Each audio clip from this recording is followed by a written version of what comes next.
Votre cerveau passe son temps et son énergie à se préoccuper de choses qui n'ont pas lieu d'être, plutôt que de surfer sur l'élan de votre réussite et d'appuyer sur le bouton booster, comme sur les plaques à induction. Et donc, au bout d'un moment, vous arrivez à un palier et vous vous sentez bloqué, comme si vous ne progressiez plus, tout simplement à cause de votre limite supérieure.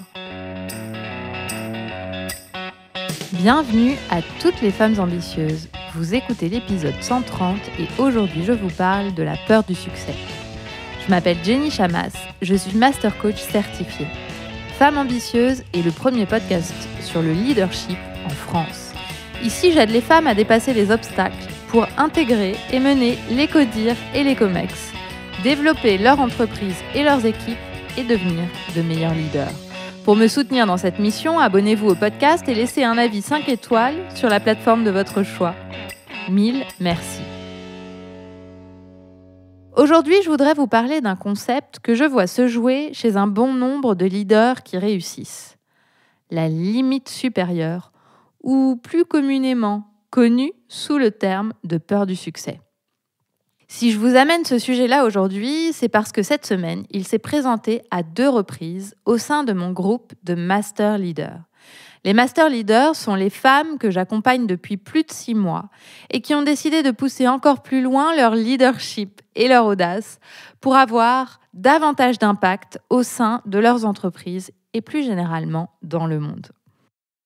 Nous formons ensemble un groupe mastermind et je les aide à dépasser notamment leur limite supérieure.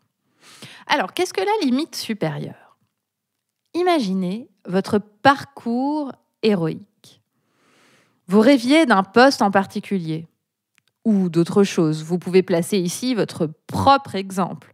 Le rêve d'un CA qui se multiplie, le rêve d'une promotion, bref. Vous avez lutté pour obtenir ce poste. Je reviens sur mon exemple. Telle une héroïne, vous avez surmonté les épreuves pour enfin l'obtenir. Montrer votre valeur, passer les différentes étapes du processus de recrutement, faire face à votre peur de ne pas y arriver, de ne pas être à la hauteur, de perdre la compétition, prendre la parole, vous vendre. Imaginez que, une fois toutes ces embûches passées, vous y êtes. Mais là encore, il y a d'autres challenges sur le parcours. Une équipe pas encore soudée, des challenges à relever en un temps court, votre propre place à trouver à ce nouveau poste, un agenda surchargé. Vous vous attelez à la tâche. Cette prise de poste, comme toutes les prises de poste, est difficile. Elle vous demande de vous adapter et de vous challenger constamment. Au bout de quelques mois, vous vous sentez mieux là où vous êtes. Vous avez le poste et le salaire que vous vouliez. Votre équipe avance avec vous vers le même horizon. Les résultats sont bons. Vous avez des feedbacks prometteurs. Vous commencez à trouver votre rythme. Ce constat est diffus. Vous ne vous l'exprimez pas tel quel, mais vous avez beaucoup moins de feu à éteindre et les choses avancent plus simplement, plus efficacement. Vous vous sentez bien et pourtant, vous êtes inquiète. Vous avez peur de quelque chose de vague. Votre cerveau vous emmène dans des réflexions en boucle qui démarrent toutes par « et si telle chose se produisait ? Oh, ça va forcément mal tourner. » Vous imaginez régulièrement un scénario du pire sans base tangible. Vous avez peur que soudainement on découvre que vous êtes mauvaise alors qu'on vous dit que ce que vous faites est top. Vous avez peur qu'un burn-out arrive parce que vous voyez autour de vous des gens s'épuiser alors que, depuis quelques semaines, vous parvenez à lever le pied et vous avez du temps pour vous. Vous vous inquiétez que ce soit trop facile en ce moment pour vous et vous vous dites que ce n'est pas normal parce qu'il faut travailler très dur pour réussir, vous ont enseigné vos parents. L'inquiétude monte et votre cerveau est en alerte. La moindre circonstance est une preuve qu'il va forcément se passer une catastrophe. Ça vous parle ? Eh bien, si c'est le cas, je peux vous dire que vous êtes sans doute confronté à votre limite supérieure. En réalité, tout va bien. Tout va même très bien. Vous gérez. Vous incarnez la leader que vous voulez être. Et vous avez du mal à croire que c'est possible. Ce dont vous aviez l'ambition, qui vous semblait si loin, est enfin en train de se produire. Mais vous n'arrivez pas à le réaliser et donc pas à le savourer. Il y a 2 raisons majeures à cette limite supérieure. La première, c'est le trop-plein d'émotions positives. Ces derniers temps, vous vous sentez plus relaxé, vous dormez mieux, vous parvenez à couper avec le boulot, vous êtes plus présente, plus joyeuse. Bref, vous ressentez un shot d'émotions positives et pas de nuages à l'horizon. Sauf que vous n'en avez pas l'habitude. Alors, vous commencez à vous dire que ce n'est pas normal, qu'il doit y avoir quelque chose que vous ne voyez pas. Vous vous sentez trop bien. Et votre cerveau vous dit « Attention, danger, fais gaffe, tu risques de te reposer sur tes lauriers, ça va te tomber dessus. » Et là, vous scannez le danger potentiel et il prend la forme d'un objet non identifié que vous matérialisez par la première chose qui vous vient à l'esprit. Un truc que quelqu'un vous a dit qui n'est pas clair, une personne au bureau que vous ne sentez pas, ou des tensions dans le cadre familial que vous provoquez sans raison apparente. Vous-même, vous ne vous comprenez pas.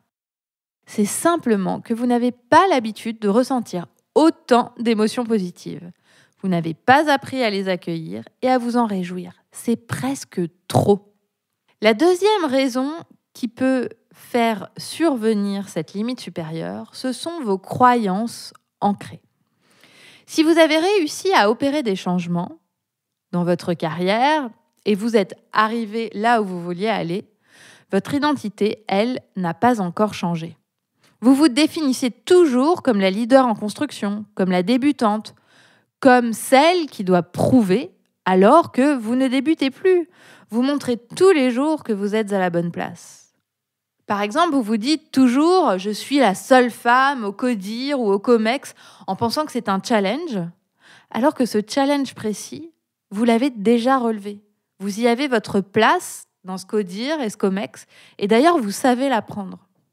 Sauf que votre cerveau n'a pas encore appréhendé cette réalité. C'est comme s'il y avait un décalage. Il continue à penser comme avant et à vivre selon votre système de croyances parce que vous n'avez pas appris à repérer ces croyances profondes ni à les remettre en question. Et ces croyances sont inconscientes, elles continuent d'opérer en sous-marin et vous limitent ainsi dans votre développement. La limite supérieure est invisible. Le problème de cette limite supérieure, c'est qu'elle est invisible à l'œil nu. Il est compliqué de s'en apercevoir seul. On a l'habitude d'avoir la peur de l'échec, et dans la limite supérieure, c'est l'inverse. C'est la peur du succès. Votre cerveau passe son temps et son énergie à se préoccuper de choses qui n'ont pas lieu d'être, plutôt que de surfer sur l'élan de votre réussite et d'appuyer sur le bouton booster, comme sur les plaques à induction. Et donc, au bout d'un moment, vous arrivez à un palier et vous vous sentez bloqué, comme si vous ne progressiez plus, tout simplement à cause de votre limite supérieure. C'est comme si c'était déjà assez bien et que ça ne pouvait pas être mieux, comme si pour mériter plus, il faudrait souffrir plus. Et donc, de façon inconsciente, vous créez des émotions négatives pour vous donner le droit de continuer à exploser les compteurs. Et le problème, c'est que ces émotions négatives ne vous aident pas à créer de meilleurs résultats. Elles vous bloquent là où vous êtes. Donc, quand autour de vous, on vous booste et on vous dit « Vas-y, aie confiance, tout se passe bien », ça ne sert à rien, puisque vous avez déjà confiance, ça n'est pas le problème. Ça, c'est le problème de surface. Au fond, le problème, ce sont des peurs enfouies, héritées de votre enfance, qui pourraient, franchement, s'évaporer d'un coup de balai, mais là encore, faudrait-il les déterrer. Cher leader, je crois que je ne le dirai jamais assez, mais votre capacité à accueillir vos émotions, positives et négatives, à les comprendre et à les canaliser est votre meilleur atout pour faire voler en éclats vos barrières et notamment cette peur du succès. Si ressentir des émotions positives ou inconfortables n'est plus un problème, alors il n'y a plus de peur du succès, il n'y a plus de limite supérieure. Car la peur du succès est en fait la peur de vos émotions en cas de succès.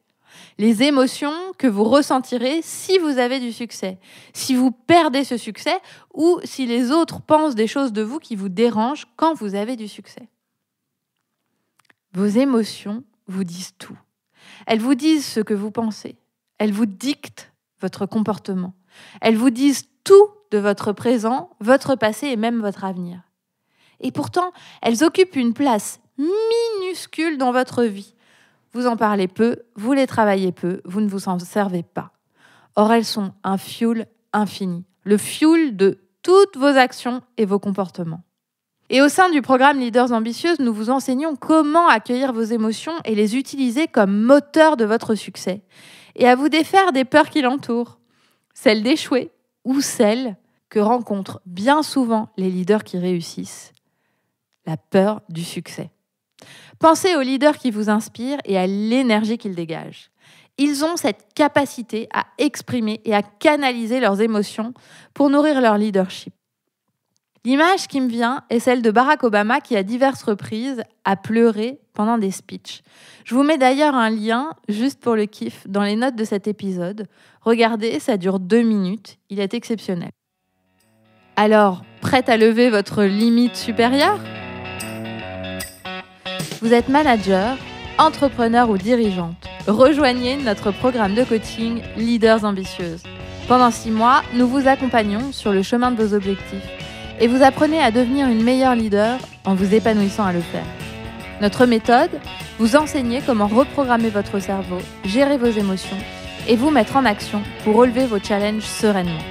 Pour en savoir plus sur le programme et le rejoindre, vous pouvez cliquer sur le lien dans les notes de cet épisode ou bien vous rendre directement sur mon site jennychamas.com et cliquer sur « Travailler avec nous » sur la page coaching. Inscrivez-vous à la newsletter pour encore plus de conseils de leadership et de développement personnel. Le lien est disponible dans les notes de cet épisode.